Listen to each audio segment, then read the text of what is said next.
What is happening, super fans? You're listening to Behind the Mask, the show where we chat with your favorite superhero fiction authors about the worlds and heroes they are writing. Behind the Mask is brought to you in conjunction with the amazing folks over at superherofiction.com. I'm your host, Franklin Kendrick, and today on the show, I am pleased to be chatting with author Ian Thomas Healy. Welcome to the podcast. Thanks, Franklin. It's good to be here. Very glad to have you on. So, my first question for you is kind of like the icebreaker question, which is when you are not a superhero behind the keyboard writing your very long running superhero series, who are you? What is your secret identity out in the real world? Well, I actually work as inside sales for a construction supply company, and I mostly do municipal bids all over the country. So I spend a lot of time visiting various municipal websites and judging them harshly. You know, giving them the tips and telling them what to fix. Mm-hmm. That's crazy.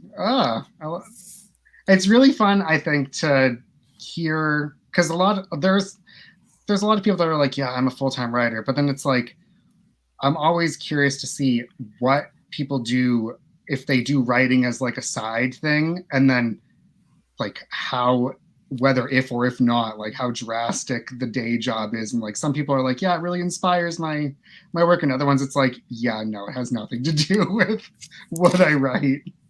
Well, before I went into sales, I actually ran a warehouse for 12 years. So I've got mad forklift skills, and that's about it. So Excellent. So my next question for you is what got you into writing originally, and then specifically what sort of steered you into working in the superhero genre? Well, I've wanted to be a storyteller for probably as long as I can remember. I actually have a scan of the first book I ever wrote, which I was probably 6 or 7 years old, and did it with thumbprint and ink pad, and it was called "The Happy Days Gang Goes to the Disco." And the fact that I say disco should probably give you an idea that I've been around for a while. Oh my goodness. Yeah, so um, I've never not wanted to write stories, and I got into doing superhero stuff, as a lot of people probably will say, is that it sprang from gaming, role-playing games, tabletop stuff. I during my college and after college years, I was involved very heavily with a gaming group, and we had written a game system, and it was originally written solely for fantasy, and I had wanted to I wanted to play a superhero game, and so I talked to the game designer and I said, "Hey, how about we do a superhero game?" He says, "Well, you write it." So I ended up writing the superhero rules for that game system, and I don't believe it has ever been published. The game designer actually passed away several years ago. So as part of developing that system, I created the Just Cause universe as the framework for my games to be run in, and that sort of led to me wanting to write stories about those characters. That is cool. I'm always amazed at like the role play, how the role play just kind of like it just like reaches out into all these different genres, and it's like everyone thinks of it as fantasy, but I mean it's certainly there's a lot more now, I'm sure, than there was way back, but like there's definitely superhero role plays like a huge deal for today. Oh yeah, and I'm before the coronavirus kind of shut it all down. I was involved in a regular superhero game and was really enjoying it, and playing a were rhinoceros, which is apparently a thing now. So yeah, it was uh it was a lot of fun. I'm hoping that we can at some point get back into it in person because I'm not really good at the Zoom gaming stuff that No, we're doing. goodness. Oh boy. So were you running? Were you somebody running this, or were you were just like an active player in it? No, I got to be a player, which is fun because for the majority of my gaming life, I was running the games, and I mean that goes hand in hand with writing stories because you're creating stories, you're creating games. It all kind of goes together. So do you think one more question about the role playing? Do you think that your history of sort of like being the storyteller, does it give you like a leg up on trying to predict what's going to happen and give you like an advantage as a player?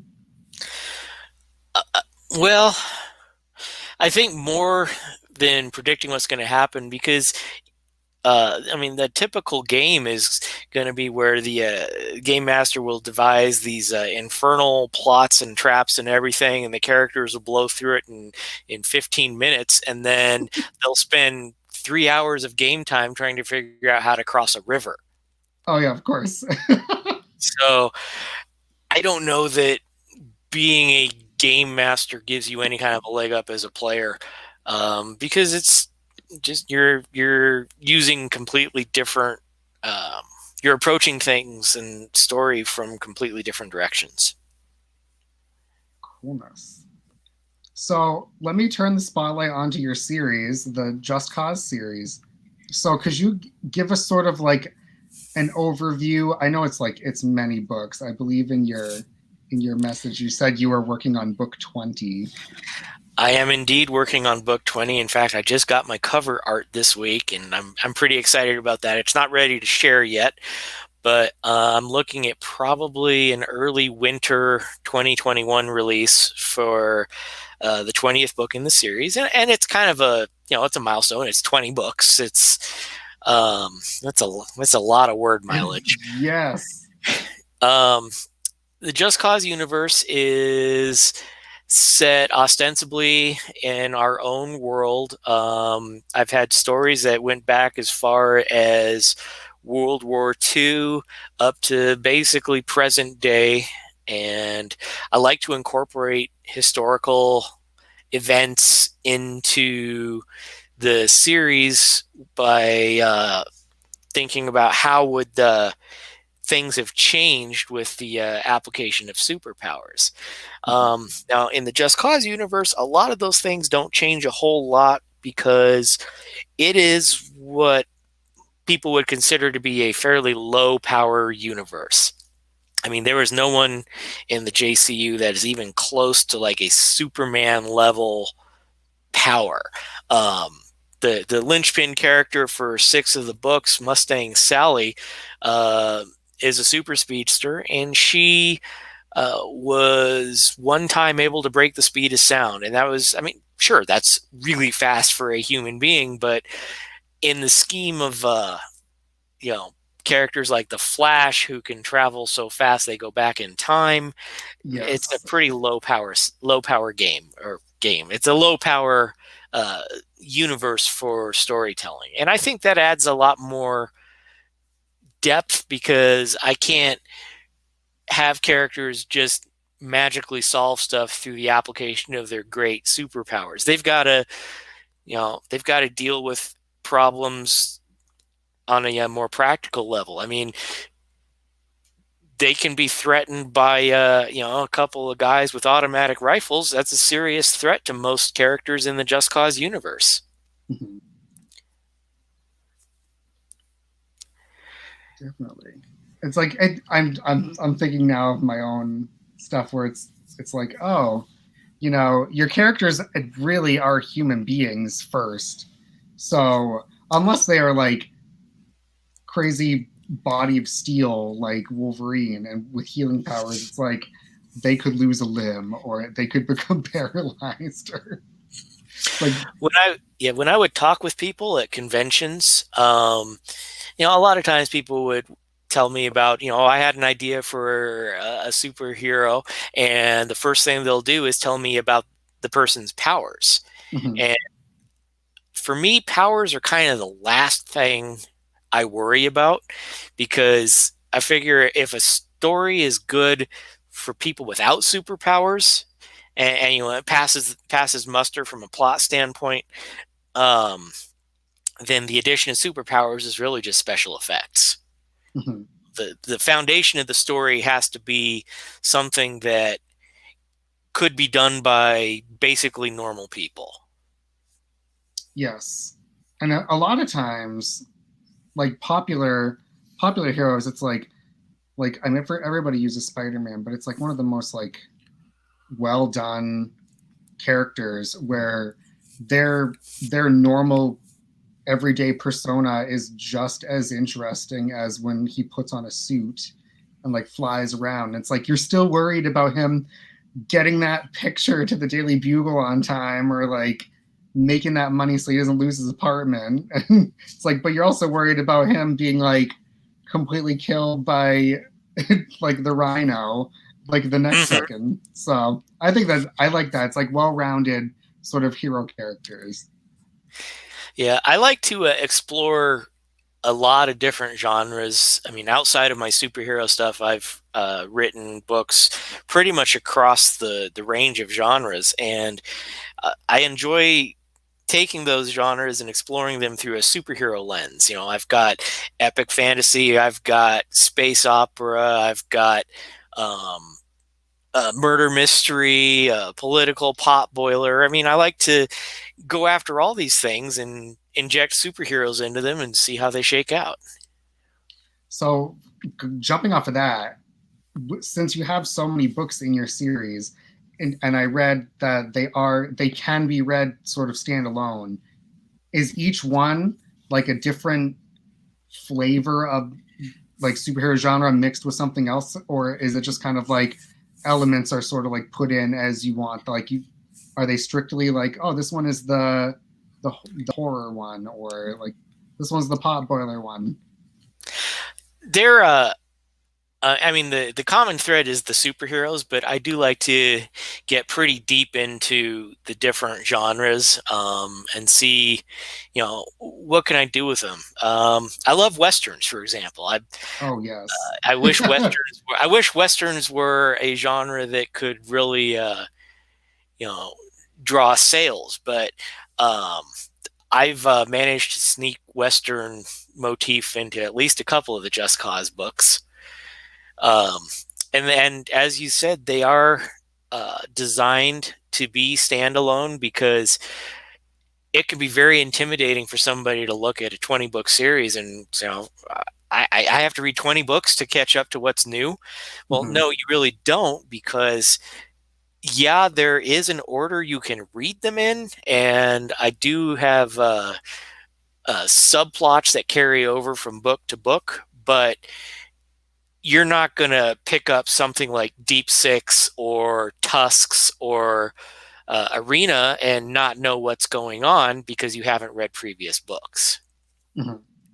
It's very like I feel like I've used him as an example before, but it's very like R.A. Salvatore, where it's like you can read, like you can pretty pick up the first book in any of his trilogies, and like they definitely go in order, but like there's a certain like art to catching up the reader, and it's done in such a way that it's not really spoiling what came before, because after you read what which book you want, it's like you want to go back and read the origins of I wonder what happened last time. So it's like I really enjoy the episodic type of superhero stories where I love an overall like thread, but I just love being able to jump in and be like, this is the story of the week, like in book form, and be like, yes, self-contained. I'm not intimidated.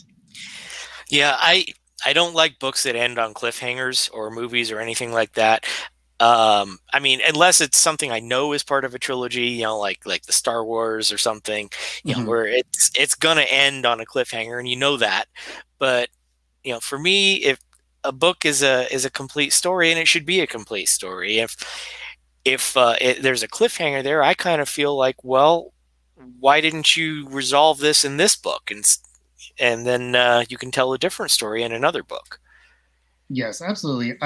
I agree because I find that in the indie world, not this. I mean, I haven't really seen it too much in the superhero niche, but like in other indie genres, I can't figure out which one on the top of my head, but I have read series where it's like there is that cliffhanger, and then you're like, oh my gosh, I have to wait like 4 months or whatever it is for the next one to come out, and then whatever the cliffhanger was, it's done in like 5 pages, and it's like, really, what? You couldn't have put that into the last book, and Yes, please, like, come on, you emotionally have strung me along, and the villain was dead in the first 5 pages to be replaced with the next villain.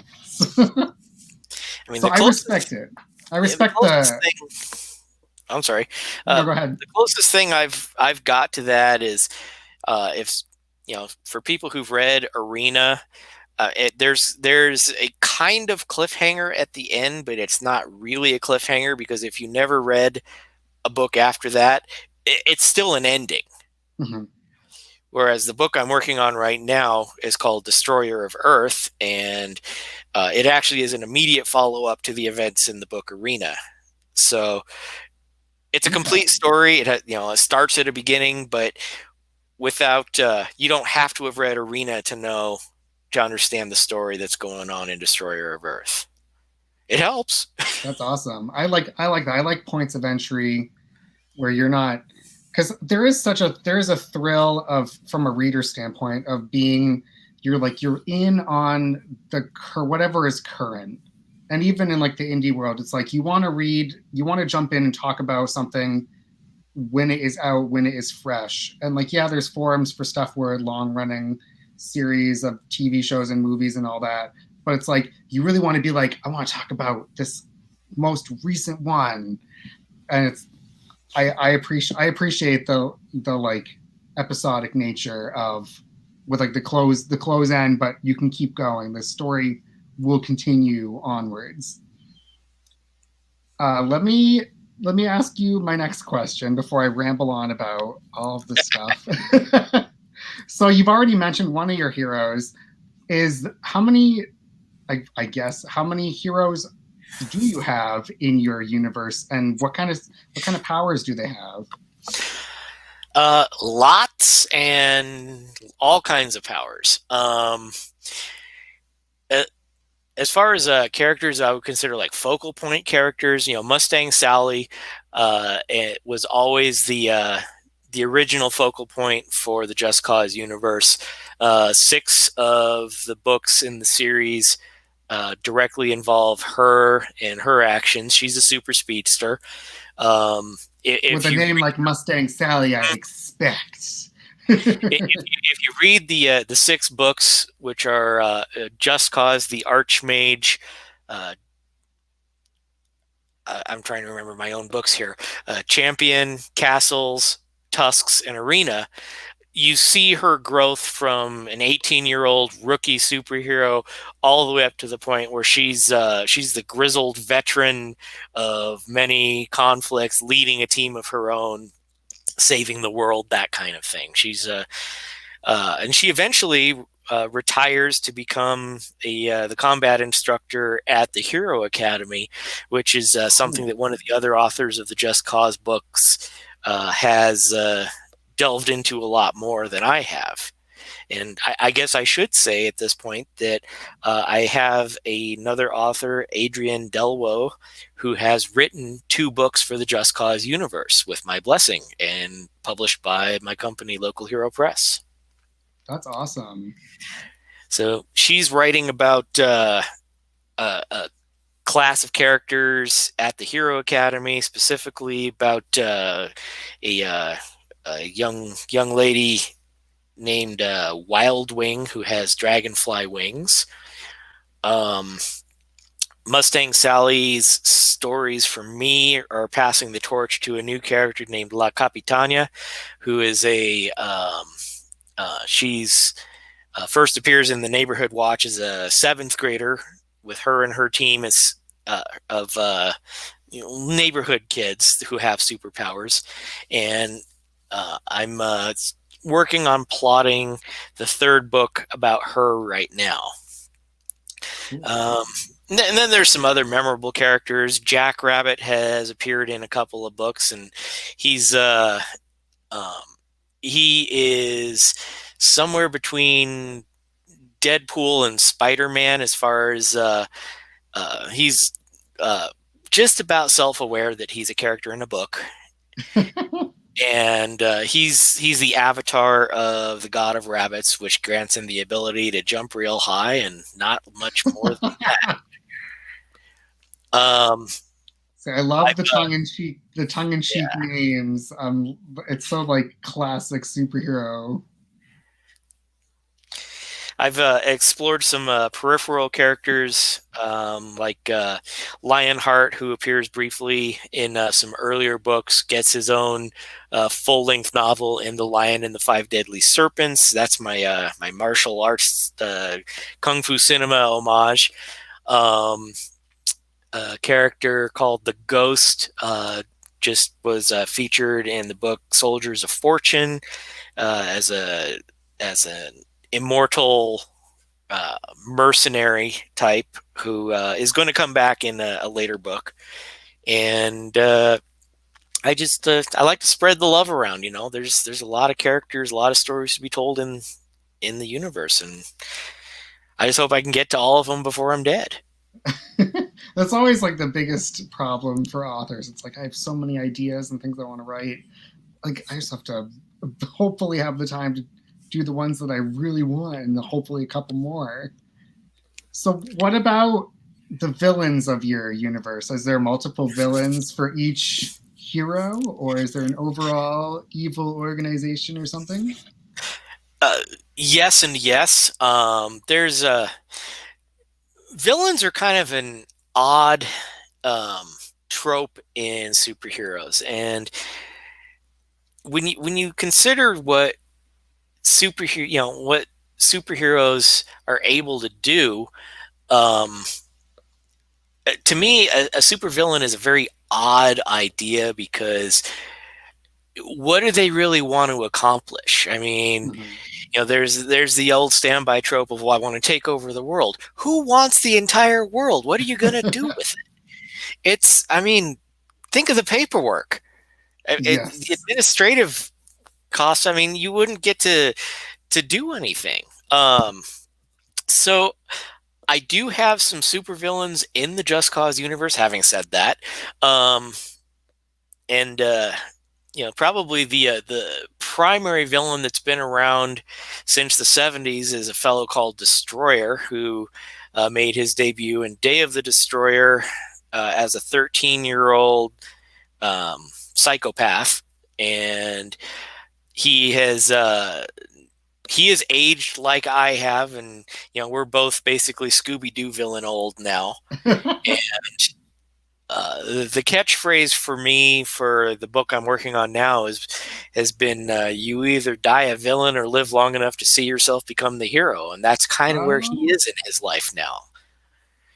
There's only so long I feel like for your character, whether they're a hero or a villain, where you think of like real life. I mean, we all kind of go through like transformations, and sometimes like things that we disagreed with at one point in our lives we now agree with because we've lived longer. So I guess it would only make sense that a villain would be like, there's only so much villainy I can do throughout the years before it's like, Yeah, I actually really enjoyed writing the books that involved Destroyer because he's a very complex character, and all the best villains are the heroes of their own stories, and he's always been the hero of his own story, Mhm. even though what he's doing is maybe diametrically opposed to what the superhero teams are doing, but he's got reasons for everything he does. He's not just out there to cause destruction for the sake of destruction. I mean, he's got a solid motivation that if somebody is reading that, they can say, okay, yeah, I can see why that would be a thing that he would do. And I don't agree with it, but it fits within his worldview. Mhm. Um, as I have myself gotten older, I like to think that I've gotten a little more savvy about breaking a lot of the superhero tropes that were kind of part of the early books of the Just Cause universe, where maybe things that people, like if you have a supervillain who's actually trying to take over the world. I mean, back in my 20s, that probably felt like, sure, somebody could do that and figure out what he's going to do, and that's his plan. But I look at that now, and like I said, it seems like a ridiculous amount of effort for what? What's the reward in saying, oh, yeah, I have the whole world. Great. What are you going to do with it? Yeah, it's a lot of stress, a lot of people that come to you with problems now. I mean, maybe you wind up like a dark side, dark seed, dark side. I've never known exactly how to pronounce it, but if he has his own world apocalypse, and it's a pretty awful place, and I think most villains would want to have a place that they can enjoy living in. So maybe destroying the world is not the best course of action. Mm-hmm. It's true. I do have a question about, because you mentioned having another author come and work in your universe that you've created. So, planning wise, do you each kind of, now moving forward, do you kind of like share each other's characters that you've created? Do they like cameo in each other's future books or current books? Yeah, I mean, she's had characters that I've created appear in her books, and and I've had characters she created appear in mine, and it's, I mean, by and large, her characters are kind of her playground, and if I want to use one of them for something, I'm gonna talk with her about it first, and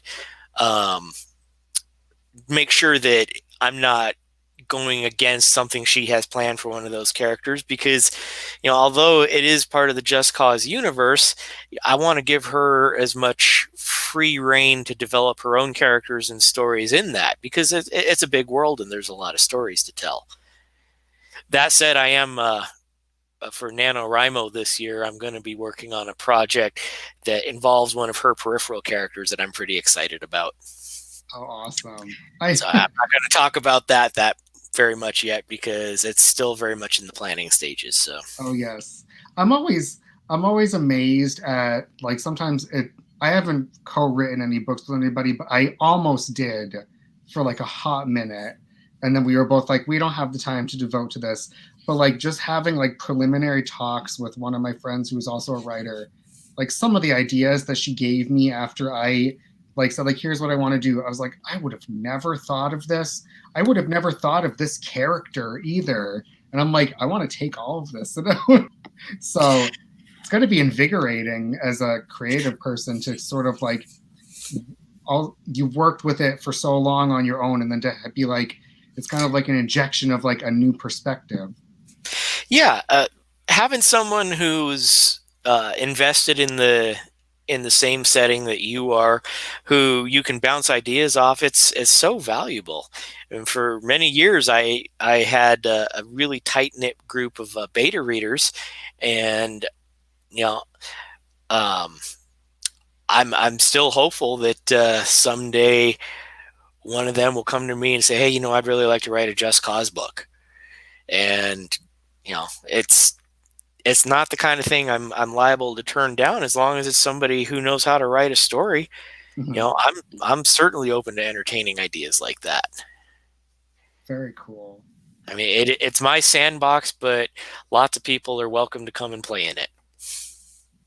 And yeah, and it also, I know in your notes that I was sent, it said that there hopefully will be a future like giant crossover of multiple characters. So I think that is like, that's cool to see with like if the other authors writing in your universe are like, yep, let's see what happens. We'll throw all these characters together.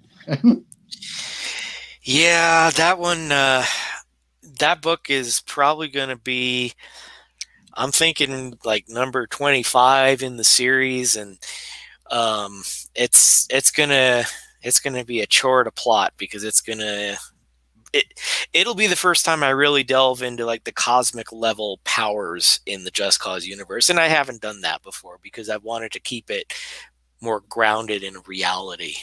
Mhm. So that's kind of like a good jumping off point for my next question for you, Funny how that works.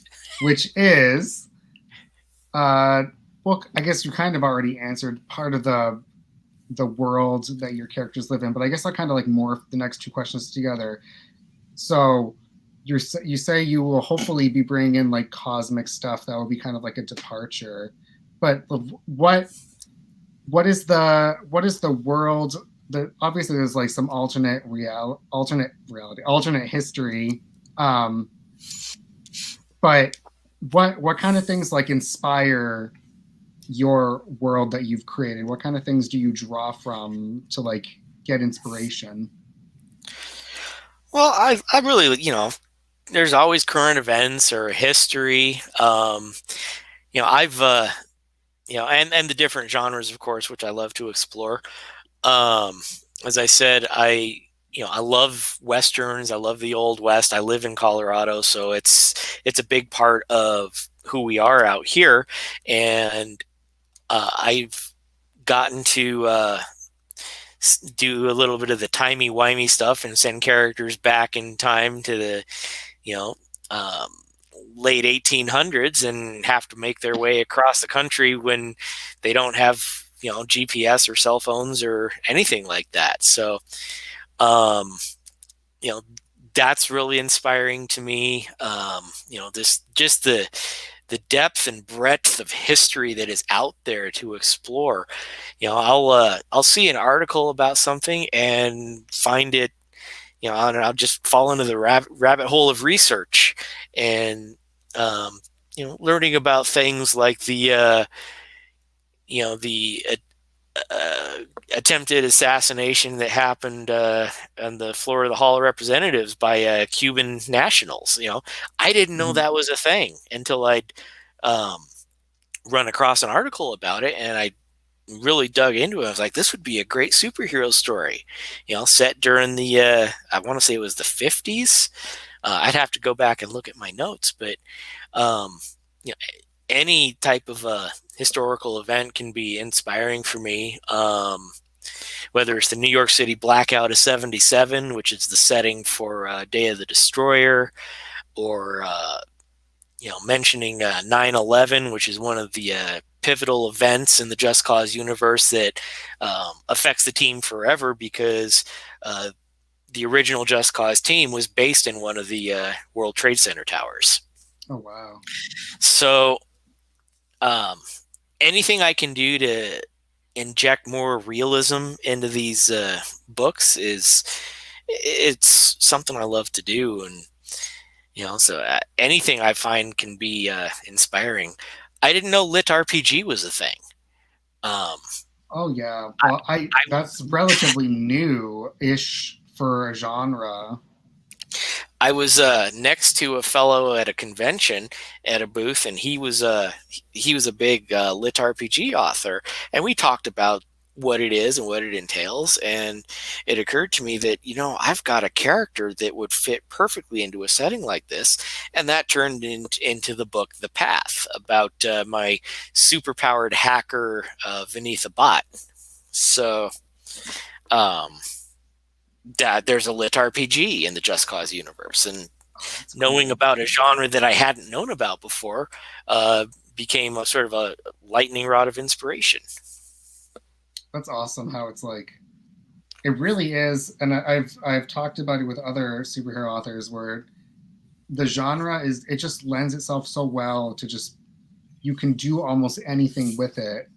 And most people, like the general audience, like they only have seen what's on TV and what's in the movies, but like there's such a flexibility with writing in this genre because really like we don't need a budget or we don't need spectacle to be created. It's like we're using just sentences to conjure it all up in the reader's imagination. So it's like just can only expand from here, basically.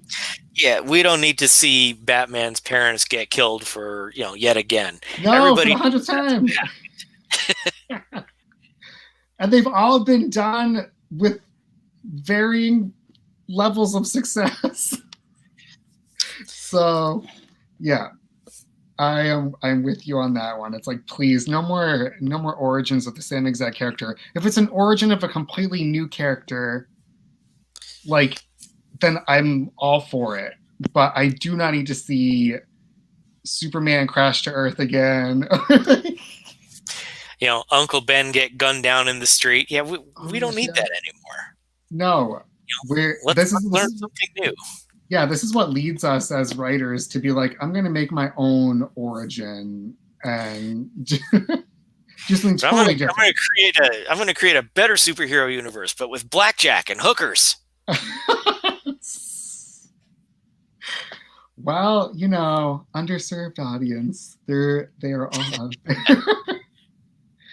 So I guess my next question for you is, do you? I mean, I guess like, you can avoid spoilers, but do you have sort of like a favorite plot line that you came up with, or do you have a twist that sort of came to you as you were drafting that you were like, oh man, yes?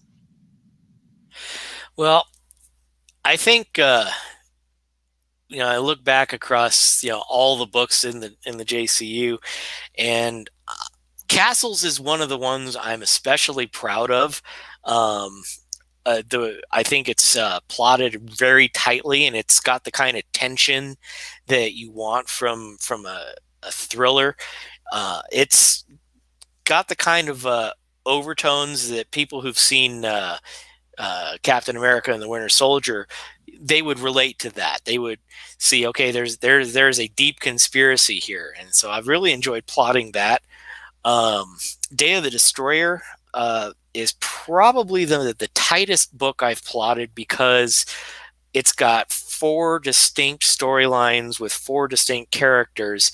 And over the course of about a 22-hour period, where every chapter is an hour of time, Okay. and these four storylines, they weave in and out of each other over that time period. And that was the book where I went from being a pantser to a plotter because I had to. When you're having to figure out, well, in this chapter, these two people have to be in the same place at the same time. How do I get them there Mhm. when they're coming from different locations and different motivations and different reasons? That's where it got very complex. So, from a plotting standpoint, I think that one is very well done. I mentioned The Lion and the Five Deadly Serpents, and I think from a single character exploration, that might be one of my best books. It's it's a story that everybody knows. The martial arts student returns to avenge the death of his master. We've all seen that movie. Bruce Lee was in it, and Jet Li was in it. And I mean, fill in the blank. We've all seen it. We know the story, but I wanted to do one with the superhero. Um, but I really got to get into the bones of this character that had really just kind of been on the periphery, and I really enjoyed exploring it. I mean, it's as very much of a personal journey for the character as it is plot driven. So how much research did you have to put in for that book in particular? I had to put in a lot of research because I've never been to China or Hong Kong. Um, I love researching. It's very easy to fall into the hole of Wikipedia and various, and Google Maps, and you can spend hours researching something for basically what amounts to a single sentence in a book that nobody will care whether it's accurate or not. And I've tried to learn to curb that desire where, if it's for a single sentence or one thing in a paragraph that's basically a throwaway, I need to be okay with it. Okay, well, maybe that's not 100% factual. Mhm. You know, if somebody wants to fact check me on, well, that street doesn't actually do that. Okay, you know, it's different in my world. Yeah. The odds of getting the reader that actually lives on that street reading your book, even if they did reach out and say like, "Hey, this is not accurate," it'd be like, "Wow, my outreach of my books is huge." And yet, one of my coworkers loves reading my stuff, and he pointed out to me that I'd used the same character's name in two different books as two different characters. Oh my And gosh. and this was again a throwaway one sentence in a book, and he came back to me and said, "Hey, you use this character in this book, but then you have somebody else with that name in this book." And Well, there are our people in the people, world who have the same names, so that could be a whole other story in itself. yeah, and so there was some hand waving that went on there. Yeah. Oh boy. Well, I guess that people are really paying attention when they read your stuff. It's like Yeah, so I mean, intricate. yeah, that's a good thing. Yes, absolutely. That's like the most we could hope for. People underlining our stuff. Yeah. So, my next question is about the future of your series. Can you sort of, I mean, you don't have to say timelines or anything, but is there anything for readers that have been following your work? Is there anything that you can tease for them that they might look forward to happening in future of the series? Yeah, well, I'll drop some tidbits here. Um, there's the next book after Destroyer of Earth is called Flint and Steel, and it's going to be a superhero romance, and I'm kind of excited about that because I've put romance in previous books, but this one is going to be capital R romance. So Okay. I've never done that particular type of book before, so I have a lot of work ahead of me on that one. And so naturally, I'm going to try and write it in 30 days because, you know, why do anything that's easy? Um, there Yeah. is a yeah. There's going to be a third La Capitania book, as I said. I have a working title for that is The Club, but characters that were in the first Neighborhood Watch book are going to come back, and they're all going to be older. They're going to be in high school at this point. Um, I guess the big thing that is coming up, and this is in my massive crossover, is a character that was kind of a big question mark at the end of Deep Six is going to make his long-awaited return, and that is going to lead into this uh, extinction level event that threatens the entire world in a way that nothing else has threatened the entire world before in the Just Cause universe. Uh, so big things, Yeah, big stuff big coming. things coming.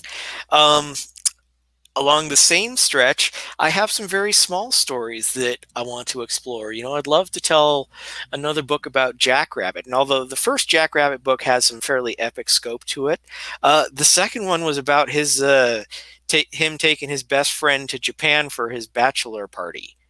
Oh, You know, I cool. mean, it was a much smaller. I mean, okay, there were three talking apes, but four would have been ludicrous. So. Um, from a scope level, I mean, it was a much smaller, more intimate story, Mhm. and I have some other small stories that I'd like to work on at some point, where it's not necessarily world shattering stuff, but stories that belong in the Just Cause universe Mhm. because they involve people in it without necessarily having to save the day. Mhm. Sometimes just you know achieving a goal is enough. Absolutely. There's always that point where it's been nonstop action, and you think to yourself as a reader, do these characters ever get a break? do they ever just like get to go on a vacation? So it's like that would be kind of like those those stories. So like I'm very supportive of that. I would love to. I actually have a superhero vacation book in mind. And yeah, there's going to be some twists in it, but it's not going to be, it's not going to be gigantic, epic, world-shaking stuff. It's Mhm. going to be small. The smaller stories, yeah, I mean, there's a place for them. My family and I were watching our way through the Marvel movies over the summer because we had a lot of time in the house together thanks to the Oh coronavirus. yes. Yep. And as you get towards the lat, you kind of start to get burned out on all these massive epic things, and you kind of long for something that's more intimate. That Mhm. the Ant-Man movies I thought were kind of nice because they were generally smaller stories, and Oh yes. no pun intended, but sometimes you need to step back from the big sweeping stuff. Absolutely. Let me see what I got. I pretty much have only a couple questions. Two things left. One is a question. One is a wrap up. So my second to last thing for you is if somebody new was starting out with your series, where would you tell them to start? That's the 50-cent question right there. Uh, when I do conventions, a lot of times when people look at the wall of books in front of me and they're a little overwhelmed and they say, well, I don't know where to start. Should I start at the first book? A lot of times I'll ask, what kind of stories do you like? If you're not reaching for a superhero book, what kind of book do you like to read? Do you like a Mhm. mystery? Well, take a look at Champion. Do you like an epic fantasy adventure? Take a look at Tusks. Um, if you don't know where you want to start, Just Cause is the first book is always a great place to start. It's a free download everywhere. Um, I'd love for people to check it out because that's where it all began. That's the first book in the series that I wrote way back in the day. I want to say 2003, 2004 is when I wrote Just Cause. So, Wow. Castles is a great place to start because it's sort of the beginning of a new cycle for Mustang Sally.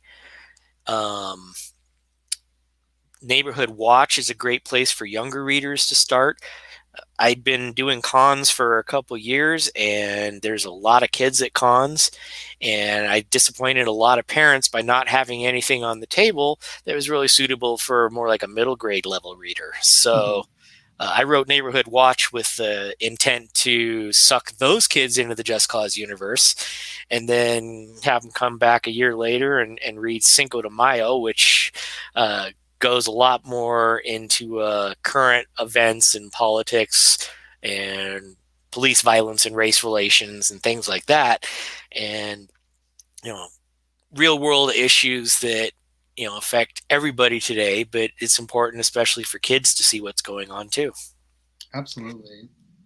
And that's So there's a one lot of of the places to luxuries that start. we have as a writer as a writer putting out your own stuff. It's like you have the flexibility to comment on things that are going around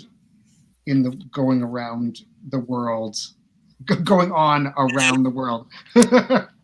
And obviously, I would be remiss if I didn't also say that Hero Academy by Adrienne Delwo is another great place to start because that's the first Wild Wing book, and it's a great story. And she's got a sequel to it out called Plague, with more of the same characters. And again, it's a great story, and I love the fact that she wanted to write them. Definitely. So for everybody listening, pick your poison and go for it. If somebody doesn't know where to start, they can send me an email, they can message me. reach out. I'm happy to chat with fans. I'm happy to chat with people who have questions. There's a Facebook group for Just Cause Universe fans. It's on there somewhere. I think you can find it pretty easily. It's got the Just Cause logo on it. Yeah, I'd love to hear from people. Absolutely. So I've one more before I wrap up, which is a question that came up last time that I didn't have on my list. But is there anything that I have not touched on that you would like to add before I have readers told where they can go find all your stuff? No, I feel like we've feel like we've gone over it pretty well. I'm just I'm glad to have the opportunity to be a part of this, and I love writing superhero stuff. It's a great way to pass time, keeps me off the streets, off the pole, out of trouble, and I appreciate your willingness to put this out there and to give all kinds of writers a chance to talk about their stuff, because anything we can do to promote the superhero fiction genre out there and get more people reading it, it's better for all of us. Definitely. That was my main goal. Is I'm always sad when there's writers out there that want to talk about their own stuff, because I mean that's where it comes from, everybody. And everywhere it's like, no, you can't self-promote, and I'm like, no, I actively go to YouTube and look to see if there's interviews with my favorite authors, and if there isn't, I'm like, why is there no interviews? So I'm very happy to have you on, and I'm very happy that everybody sort of is able to get a chance to like have one more avenue to get the word out that, hey, this genre does exist. Once you're done all the movies, or even if you don't care for the movies and you're a book reader, like, we're here for you. So you're doing good work, Franklin. We appreciate you. Go. Thank you. So my last thing is a wrap up for you. Tell everybody where they can find you and where they can find your books. Well, you can find my books on pretty much all online retailers, whether it's Amazon, iTunes, Smashwords, Barnes & Noble. I don't do exclusive. I go wide.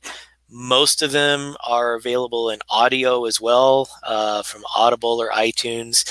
If you don't have one that you see in audio that you're hoping will be in audio, I guarantee you we're working on it.